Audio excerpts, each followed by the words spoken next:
जय हिंद, वंदे मातरम। स्वागत है आप सभी का आपके अपने YouTube चैनल जी के जीएस के भंडारा पर। प्यारे दोस्तों, आज से मैंने आप लोगों के लिए एक नई सीरीज स्टार्ट कर दी है, ऑल एसएससी एग्जाम 2025। अगर आप एसएससी एग्जाम की तैयारी कर रहे हैं तो आज से मैं आपके लिए पर डे एक वीडियो लेकर के आऊंगा जीके जीएस की, जो आपके एसएससी के सभी एग्जामों के लिए सबसे ज्यादा महत्वपूर्ण होगी।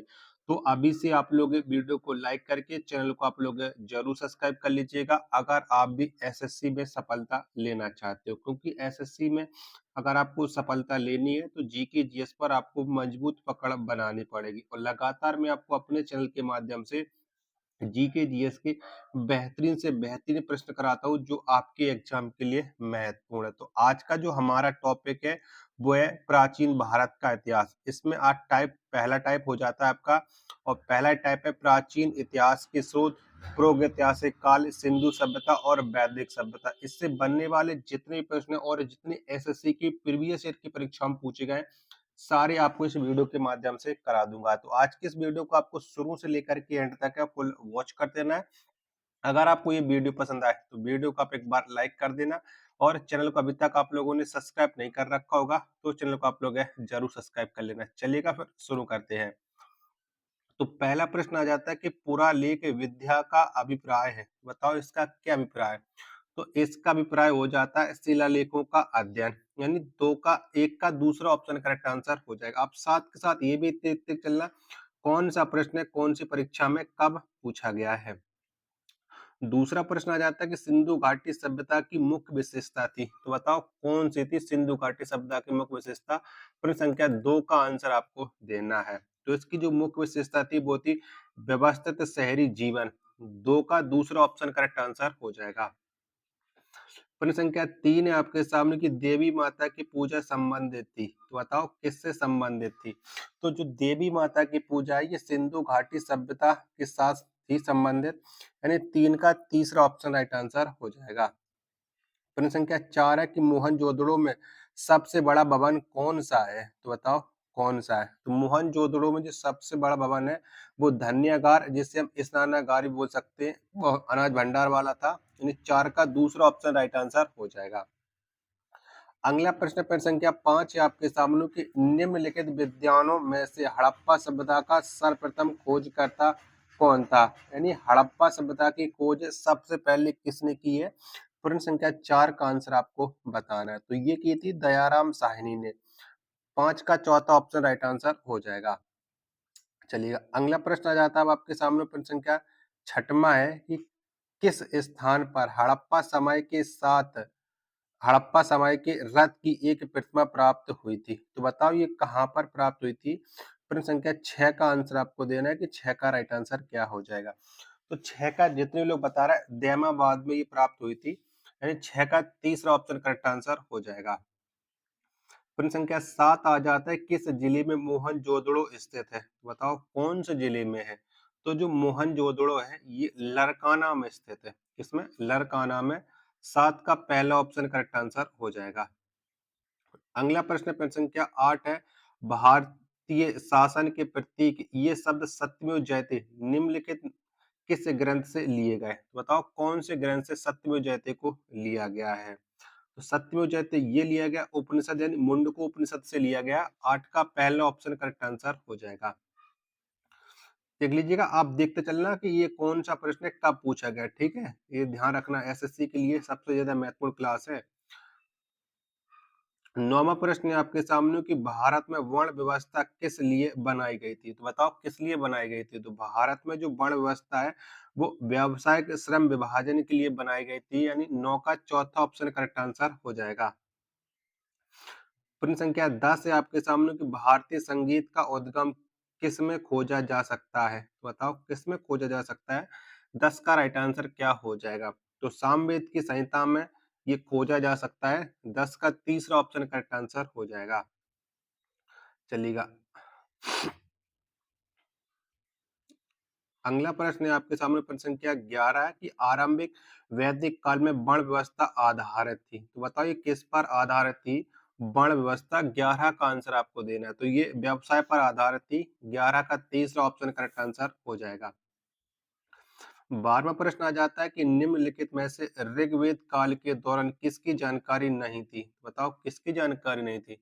तो ऋग्वेद के समय वर्ण व्यवस्था यानी जाति की जानकारी नहीं थी। 12 का तीसरा ऑप्शन राइट आंसर हो जाएगा।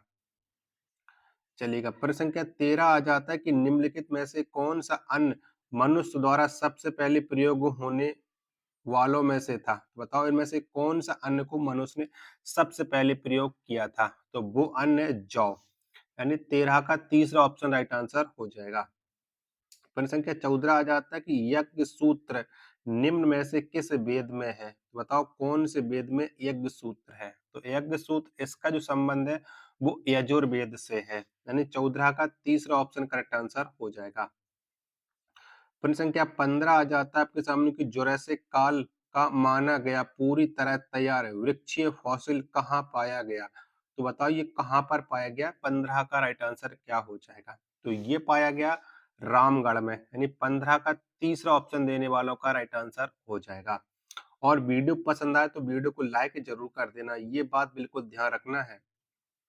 16वां प्रश्न आ जाता है कि सिंधु घाटी सभ्यता की लिपि कौन सी है? तो बताओ कौन सी है? तो सिंधु घाटी जो सभ्यता की लिपि है वो अज्ञात है। यानी अभी तक किसी ने सिंधु घाटी सभ्यता की लिपि को नहीं पढ़ पाया। यानी 16 का दूसरा ऑप्शन राइट आंसर हो जाएगा। नेक्स्ट प्रश्न आ जाता है प्रश्न संख्या 17 है कि निम्नलिखित में से कौन सी जनजाति सभा सामान्य रूप से जनजातीय सरदार के चुनाव में शामिल होती थी? यानी मुखिया के चुनाव में शामिल होने वाली वो कौन सी जनजाति है? 17 का राइट आंसर तो वो है समती। पहला ऑप्शन करेक्ट आंसर हो जाएगा। चलिएगा, अगला प्रश्न आ जाता है प्रश्न संख्या 18 कि उपनिषद शब्द का शाब्दिक रूप से यह अर्थ होता है। तो बताओ क्या अर्थ होता है उपनिषद का? तो उपनिषद का जो अर्थ होता है वो होता है पास बैठना। यानी 18 का तीसरा ऑप्शन राइट आंसर हो जाएगा। नेक्स्ट प्रश्न है प्रश्न संख्या 19 से आपके सामने कि आर्यन जनजातियों की प्राचीनतम बस्ती कहाँ है? तो बताओ कहाँ पर है? तो आर्यन जनजातियों की जो प्राचीनतम बस्ती है ये सप्त सिंधु में है। कहाँ पर? सप्त सिंधु में है। 19 का तीसरा ऑप्शन राइट आंसर हो जाएगा। 20वां प्रश्न आ जाता है कि सिंधु अर्थव्यवस्था की ताकत थी। तो बताओ क्या थी? अर्थव्यवस्था किस तरीके से चलती थी सिंधु सभ्यता की? तो इसकी जो अर्थव्यवस्था आधारित थी वो कृषि पर थी। 20 का पहला ऑप्शन राइट आंसर हो जाएगा। नेक्स्ट प्रश्न प्रश्न संख्या 21 है कि महाभारत का प्रारंभिक नाम क्या था? बताओ क्या था? तो महाभारत का जो प्रारंभिक नाम था वो नाम था जय संहिता। यानी 21 का दूसरा ऑप्शन राइट आंसर है हो जाएगा। नेक्स्ट प्रश्न है प्रश्न संख्या 22 है कि सिंधु घाटी सभ्यता में कालीबंगा निम्नलिखित में से किसके लिए प्रसिद्ध है? तो बताओ ये किसके लिए प्रसिद्ध है कालीबंगा? 22 का राइट आंसर क्या हो जाएगा? तो ये मिट्टी के पात्र के लिए प्रसिद्ध है। ऑप्शन संख्या 4 इसका करेक्ट आंसर हो जाएगा। प्रश्न संख्या 23 है आपके सामने कि जिस मनीषी ने दक्षिण भारत का आर्यीकरण किया वे थे। तो बताओ किसने दक्षिण भारत का आर्यीकरण मतलब आर्यीकरण किया था? वो पंडित कौन से थे? 23 का आंसर आपको बताना। तो वो थे अगस्त। 23 का तीसरा ऑप्शन करेक्ट आंसर हो जाएगा। प्रश्न संख्या 24 आ जाता है कि प्राचीनतम भारतीय सभ्यता का नाम बताइए। तो बताओ क्या था प्राचीनतम भारतीय सभ्यता? तो इसका नाम था सिंधु घाटी सभ्यता। 24 का पहला ऑप्शन करेक्ट आंसर हो जाएगा। चलिएगा, जब तक आप लोग वीडियो को लाइक करके चैनल को आप लोग जरूर सब्सक्राइब कर लीजिएगा। लगातार आप लोगों के लिए बेहतरीन से बेहतरीन क्लास है अब आपको हमारे यूट्यूब चैनल पर मिलने वाली आपके एग्जाम को ध्यान में रखते हुए। प्रश्न संख्या 25 है कि सिंधु घाटी का कौन सा एक स्थल पाकिस्तान में है? तो बताओ कौन सा है? 25 का राइट आंसर क्या हो जाएगा? तो सिंधु घाटी सभ्यता का जो एक स्थल है वो हड़प्पा ये स्थित है। यानी 25 का चौथा ऑप्शन करेक्ट आंसर है हो जाएगा। प्रश्न संख्या 26 आ जाता है आपके सामने कि विषम शब्द ज्ञात कीजिएगा। बताओ इनमें से विषम शब्द कौन सा हो जाएगा? 26 का राइट आंसर। तो विष्णु पुराण यह एक विषम शब्द है। यानी 26 का तीसरा ऑप्शन राइट आंसर हो जाएगा। नेक्स्ट प्रश्न आ जाता है प्रश्न संख्या 27 है कि सिंधु घाटी की सभ्यता के लोग किसकी पूजा करते थे? बताओ किसकी पूजा करते थे सिंधु घाटी सभ्यता के लोग? तो ये पूजा करते थे पशुपति की। यानी 27 का दूसरा ऑप्शन देने वालों का राइट आंसर है हो जाएगा। अगला प्रश्न है प्रश्न संख्या 28 है आपके सामने कि उपनिषद क्या है? तो बताओ क्या है उपनिषद? 28 का राइट आंसर क्या हो जाएगा? तो उपनिषद हिंदू दर्शन का स्रोत है, यानी 28 का तीसरा ऑप्शन करेक्ट आंसर हो जाएगा। नेक्स्ट प्रश्न प्रश्न संख्या 29 है कि निम्नलिखित का मेल कीजिएगा। तो 29 में आपको मिलान करना है कि किसका मिलान किससे हो जाएगा, ये आपको बताना है। कौन से क्या पाया गया 29 का आंसर, आपको करेक्ट आंसर बताना है कि 29 का राइट आंसर क्या हो जाएगा। तो चलिएगा मिलान करते हैं, चलिएगा फटाफट से बताओ। तो देख लीजिएगा ऑप्शन आप लोग देख लीजिएगा कि मोहनजोदड़ो से आपको क्या मिला है। तो मोहनजोदड़ो से मिला है आपको ग्रेट बाथ, यानी चौथा राइट आंसर हो जाएगा। अगली बात, हड़प्पा से आपको क्या मिला है? बताओ फटाफट से कि हड़प्पा से आपको क्या मिला है। लोथल से क्या मिला है, कालीबंगा से आपको क्या मिला है? तो कालीबंगा से तो चूड़ियां मिली थी, ठीक है।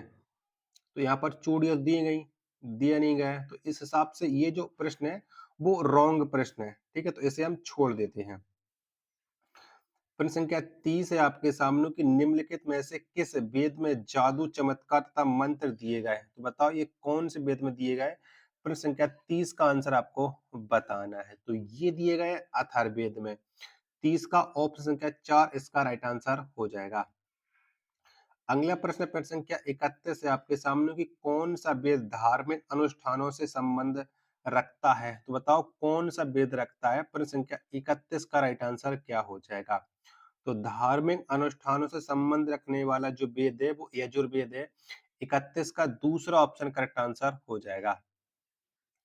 32वां प्रश्न आ जाता है कि सिंधु घाटी सभ्यता में धौलावीरा निम्नलिखित में से किसके लिए प्रसिद्ध है?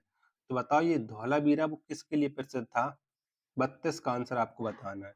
तो ये प्रसिद्ध था जल संरक्षण के लिए, यानी 32 का तीसरा ऑप्शन राइट आंसर हो जाएगा।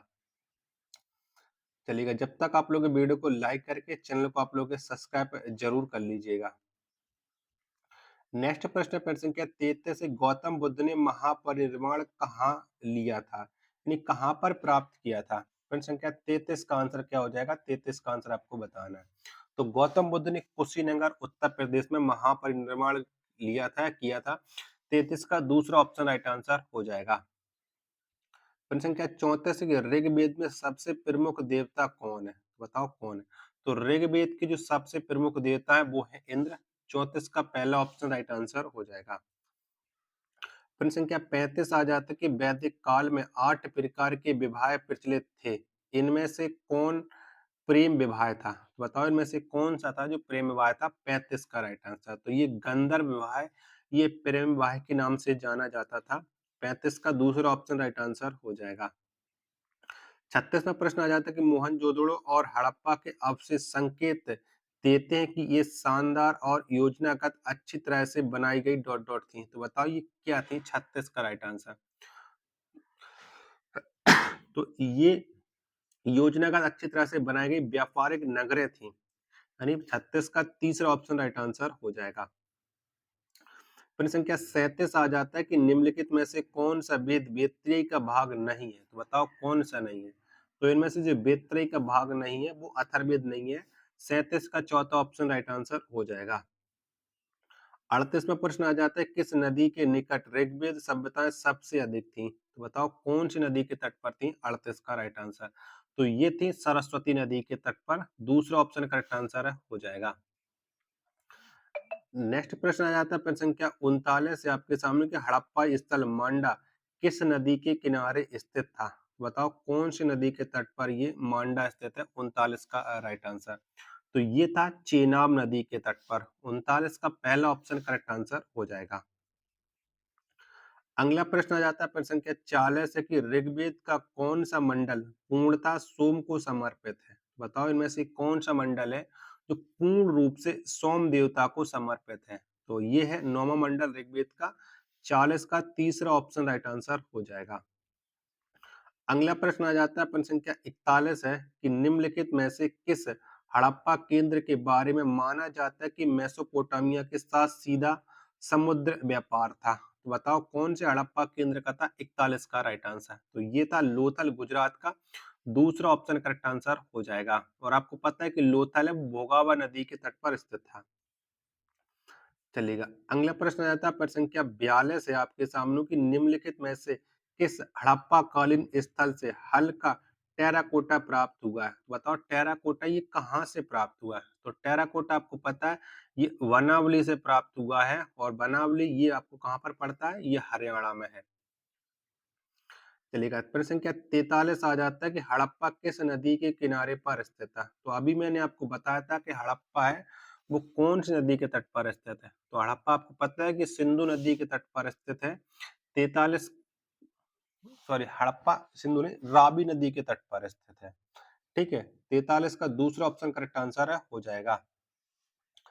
चलेगा। अगला प्रश्न आ जाता है प्रश्न संख्या 44 से कांसे की नर्तकी की मूर्ति निम्नलिखित में से किस सभ्यता में पाई गई? बताओ कौन सी सभ्यता मिली थी? 44 का राइट आंसर। तो ये मिली थी सिंधु घाटी सभ्यता। दूसरा ऑप्शन राइट आंसर हो जाएगा। नेक्स्ट प्रश्न है प्रश्न संख्या 45 है आपके सामने कि सतुघई किस देश में है? यानी सिंधु घाटी सभ्यता है वो कौन से देश में स्थित है? तो आपको पता है कि ये स्थित है पाकिस्तान में। बताओ पाकिस्तान में है कि अफगानिस्तान में? फटाफट से बताओ। 45 का राइट आंसर। तो जो सत्य यानी जो उत्तरी अफगानिस्तान में है। ठीक है, ये बात आपको ध्यान रखना है। 45 का तीसरा ऑप्शन राइट आंसर हो जाएगा। और ये सिंधु घाटी सभ्यता का जो सबसे ऊपरी आबादी वाला नगर था या सीमा था। फिर संख्या 46 से आपके सामने की मोहनजोदड़ो का स्थानीय नाम डॉट डॉट था। तो बताओ क्या था? मोहनजोदड़ो का जो स्थानीय नाम था वो था मृतकों का टीला। 46 का तीसरा ऑप्शन राइट आंसर हो जाएगा। प्रश्न संख्या 47 आ जाता है कि निम्नलिखित में से कौन सी धातु हड़प्पन सभ्यता में नहीं पाई गई थी? बताओ कौन सी धातु नहीं पाई गई थी? तो इनमें से जो लोहा है ये हड़प्पा सभ्यता में नहीं पाई गई थी। 47 का चौथा ऑप्शन करेक्ट आंसर हो जाएगा। अगला प्रश्न आ जाता है प्रश्न संख्या 48 है कि निम्नलिखित में से कौन सा वेद प्राचीनतम है? तो बताओ इनमें से कौन सा वेद है? तो आपको पता है कि ऋग्वेद ये सबसे प्राचीनतम वेद है। 48 का दूसरा ऑप्शन देने वालों का राइट आंसर हो जाएगा। नेक्स्ट प्रश्न है प्रश्न संख्या 49 है कि भीमबेटका डॉट डॉट के लिए प्रसिद्ध है। तो बताओ किसके लिए प्रसिद्ध है? तो जो भीमबेटका है ये गुफा शैल चित्र के लिए प्रसिद्ध है। यानी 49 का तीसरा ऑप्शन देने वालों का राइट आंसर है हो जाएगा। चलिएगा। जब तक आप लोग वीडियो को लाइक करके चैनल को आप लोग जरूर सब्सक्राइब कर लीजिएगा क्योंकि लगातार आप लोगों के लिए बेहतरीन से बेहतरीन क्लास मैं प्रोवाइड करा रहा हूँ। प्रश्न संख्या 50 आ जाता है निम्न में से किस हड़प्पा कालीन स्थल से एक युग में समाधान मिला है? यानी जोड़े में जो सब मिले हैं वो हड़प्पा कालीन कौन से स्थान से मिले हुए? 50 का राइट आंसर। तो ये लोथल गुजरात में मिले हैं। 50 का चौथा ऑप्शन राइट आंसर हो जाएगा। प्रश्न संख्या 51 है आपके सामने कि सिंधु घाटी 4 बड़ी प्राचीन शहरी सभ्यताओं का गृह था। निम्नलिखित में से उनमें से एक नहीं है। तो बताओ इनमें से वो 3 तो हैं जिनका संबंध सिंधु घाटी से है लेकिन चौथा नहीं है। वो चौथा कौन सा नहीं है? तो ये रूस नहीं है। तीसरा ऑप्शन राइट आंसर हो जाएगा। अगला प्रश्न संख्या 52 है कि जॉर्विक कल्चर एक है चाल कोतुलिक पुरातात्विक स्थल था जो वर्तमान समय में निम्नलिखित में से किस भारतीय राज्य में स्थित है? तो बताओ ये कौन से भारतीय राज्य में है? तो ये महाराष्ट्र में है। 52 का दूसरा ऑप्शन करेक्ट आंसर हो जाएगा। प्रश्न संख्या 53 आ जाता है कि निम्नलिखित में से सिंधु घाटी सभ्यता का एक बंदरगाह शहर कौन सा था? बताओ कौन सा था? 53 का राइट आंसर। तो ये था लोथल गुजरात। 53 का दूसरा ऑप्शन करेक्ट आंसर हो जाएगा। 54वां प्रश्न है कि बुर्ज होम नवपाषाण कालीन स्थल डॉट डॉट में स्थित है। तो बताओ ये कहाँ पर स्थित है? बोरचोहोम। तो बोरचोम ये स्थित है जम्मू कश्मीर में। 54 का चौथा ऑप्शन करेक्ट आंसर हो जाएगा। 55वां प्रश्न आ जाता है कि निम्नलिखित में से किस हड़प्पा कालीन स्थल से जुताई वाले क्षेत्र के साक्ष्य मिले हैं? तो बताओ ये कहाँ से साक्ष्य मिले हुए हैं? तो ये मिले कालीबंगन से। ठीक है। 55 का तीसरा ऑप्शन राइट आंसर है हो जाएगा। 56वां प्रश्न है आपके सामने कि दाव जाली हैंडिंग नवपाषाण स्थल डॉट डॉट में स्थित है। तो बताओ ये कहाँ पर स्थित है? 56 का राइट आंसर। तो ये स्थित है असम में। दूसरा ऑप्शन करेक्ट आंसर हो जाएगा। चलिएगा, अगला प्रश्न संख्या 57 है आपके सामने कि डॉट डॉट महाकल्प को स्तनधारियों का महाकाव्य के रूप में भी जाना जाता है। तो किसे जाना जाता है? तो ये जाना जाता है नूतन जीवी को। 57 का दूसरा ऑप्शन राइट आंसर हो जाएगा। अगला प्रश्न क्या 58 है कि निम्नलिखित में से किस पुरातात्विक स्थल पर गर्त आवासों के प्रमाण मिले हैं? तो बताओ कहाँ से मिले हुए हैं? तो गर्त आवासों के जो प्रमाण है ये मिले हुए बुर्ज होम से। 58 का दूसरा ऑप्शन करेक्ट आंसर हो जाएगा। प्रश्न संख्या 59 है आपके सामने कि पाकिस्तान के किस प्रांत में प्राचीन सभ्यता का स्थल मोहनजोदड़ो स्थित है? तो बताओ कहाँ पर ये स्थित है? 59 का राइट आंसर। तो ये स्थित है सिंध में। चौथा ऑप्शन करेक्ट आंसर हो जाएगा। प्रश्न संख्या 68 है आपके सामने कि भारत में वैदिक सभ्यता डॉट डॉट नदी के किनारे विकसित हुई थी। बताओ कौन सी नदी के तट पर ये वैदिक सभ्यता विकसित हुई थी? 60 का राइट आंसर क्या हो जाएगा? तो ये हुई थी सरस्वती नदी के तट पर। दूसरा ऑप्शन करेक्ट आंसर हो जाएगा।